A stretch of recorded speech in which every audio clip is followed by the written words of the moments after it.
Ke berita lainnya, Saudara, analis kebijakan publik Muhammadiyah Ihsan Tanjung menyatakan Muhammadiyah saat ini tengah mengkaji pengelolaan izin tambang. Hal ini sekaligus menegaskan bahwa Muhammadiyah tidak menolak jika diberi izin tambang oleh pemerintah.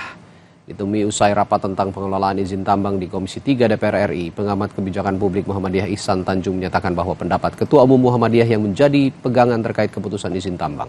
Menurutnya, hingga kini tidak ada suara dari Ormas Keagamaan Muhammadiyah yang menolak izin tambang. Ihsan menegaskan bahwa Muhammadiyah tidak menolak jika pemerintah memberikan izin tambang.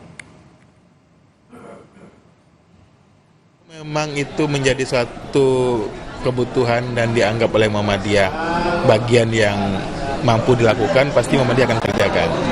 Jadi dari beberapa rapat dan beberapa pertemuan disampaikan bahwa ini sedang dipelajari dari aspek sumber daya manusia, aspek keuangan, aspek pembiayaan, semua akan dipelajari. Nanti akan disampaikan secara resmi oleh Ketua Umum kami Muhammadiyah.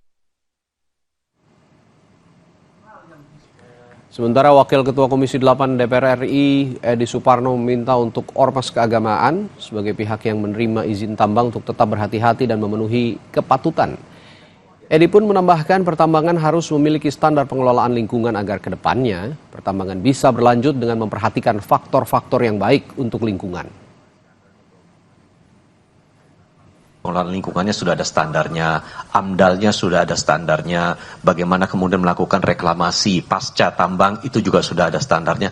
Jika itu diikuti, saya kira kita bisa melaksanakan pengembangan pertambangan yang berkelanjutan.